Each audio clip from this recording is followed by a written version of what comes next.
સુરતના કાપોદ્રા વિસ્તારમાં રત્ન કલાકાર યુવકની હત્યા મામલે હત્યાની ઘટનાના સીસીટીવી ફૂટેજ સામે આવ્યા છે।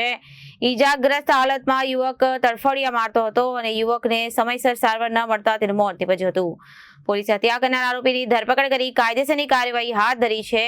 કલાકારને ચપ્પુના ઘા ઝીકી હત્યા કરવામાં આવી હતી। પોલીસે આરોપી જયેશ પાટીલની ધરપકડ કરી કાયદેસરની કાર્યવાહી હાથ ધરી હતી। સુરતના કાપોદ્રામાં થયેલ હત્યાનો ભેદ ઉકેલાયો છે। પોલીસે હત્યા કરનાર આરોપીની ધરપકડ કરીને રત્ન કલાકારને ચપ્પુના ઘા ઝીકી હત્યા કરવામાં આવી હતી। પોલીસે આરોપી જયેશ પટેલની ધરપકડ કરી બાઇક ઓવરટેક કરવા બાબતે બબાલ થઈ હતી।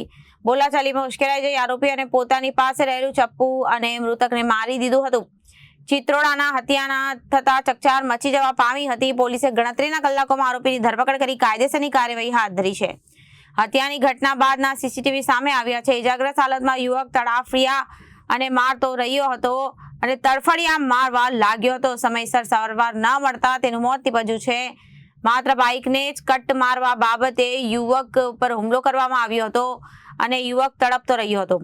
સ્થાનિક લોકો 108ને બોલાવી પણ 108 આવે તે પહેલા યુવકનું મોત નીપજ્યું હતું। ક્રાઇમ બ્રાન્ચ પોલીસે હત્યા કરનારા એક યુવકને ઝડપી પાડ્યો। પોલીસે જયેશ પાટીલ નામના હત્યારાની ધરપકડ કરી કાયદેસરની કાર્યવાહી હાથ ધરી છે।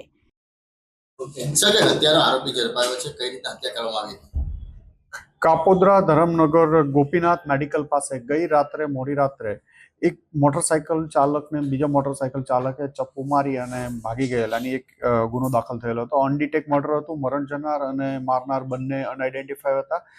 સ્થળ ઉપર વિઝિટ કરી ક્રાઇમ બ્રાન્ચની ટીમ, લોકલ પોલીસ વગેરે દ્વારા ખાતરી કરતા મરણ જનાર સુરેશ પ્રેમજીભાઈ ચિત્રોડા કરીને છે, જે કાપોદ્રા વિસ્તારમાં જ રહે છે અને અંદાજે 40 વર્ષ જેટલી એની ઉંમર છે અને હીરા ઘસવાનો ધંધો કરતા હતા અને કોઈ અજાણ્યા ઇસમો મોટરસાયકલ લઈ અને મારીને નાસી ગયેલા હતા। આ બાબતે ક્રાઇમ બ્રાન્ચની ટીમે ગણતરીના કલાકોમાં જ એક જયેશ રાકેશ પાટીલ જે ચપ્પુ મારવાવાળો હતો એને પકડી પાડવામાં આવ્યો છે અને એની પૂછપરછ દરમિયાન એણે એવું કબૂલ્યું છે કે એ મોટરસાયકલ લઈને બંનેને ઓવરટેક કરવા બાબતે ઝઘડો થતા, બોલાચાલી થતા સામસામે ગાળાગાળી થઈ અને ઝપાઝપી થઈ હતી, જેમાં એણે મરનારને ચપ્પુના 2 ઘા મારી દેતા એનું મરણ ગયેલ છે।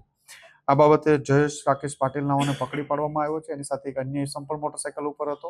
એની બાબતે તપાસ કરીને પૂછપરછ ચાલુ છે। એ બાબતે ના, આરોપી 19 વર્ષની ઉંમર છે। એ પણ હીરા ઘસવાની છૂટક મજૂરી કરે છે અને એની પૂછપરછ ચાલુ છે। ખૂબ જ ઘાતક છે। ચપ્પુ સાથે અવારનવાર આપણે વાહન ચેકિંગ ને પેટ્રોલિંગમાં આ જ બાબતમાં કેસો કરતા હોઈએ છીએ કે કોઈ હથિયાર સાથે નીકળે ને એના બાબતમાં, એટલે હથિયાર સાથે નીકળવું ખૂબ ઘાતક છે। સાહેબ, કઈ ઘટના સીસીટીવીમાં કેદ છે? અગર લોકોની મદદ કરતે તો કદાચ ત્યાં જીવ બચી શકતે। લોકોએ આજુબાજુના લોકોએ પ્રયત્ન કર્યો હતો પણ એ સમય પહેલા એને ત્યાં પ્રાઇમરી લાગતું હતું ડેથ થઈ ગઈ છે અને આજુબાજુવાળા લોકો થોડું આવું બનાવ બને તો તાત્કાલિક હોસ્પિટલ પહોંચાડવાની એક ફરજના ભાગે પહોંચાડવા જોઈએ। સાહેબ, આરોપીને એવી તો શું જરૂર પડી કે એને ચપ્પુ લઈને ફરવું પડ્યું? ચપ્પુ લેવાનો મુખ્ય હેતુ શું હતો? 19 વર્ષનો છોકરો છે જયેશ પાટીલ, હીરા ઘસવાનું પરચુરણ કામ કરે છે।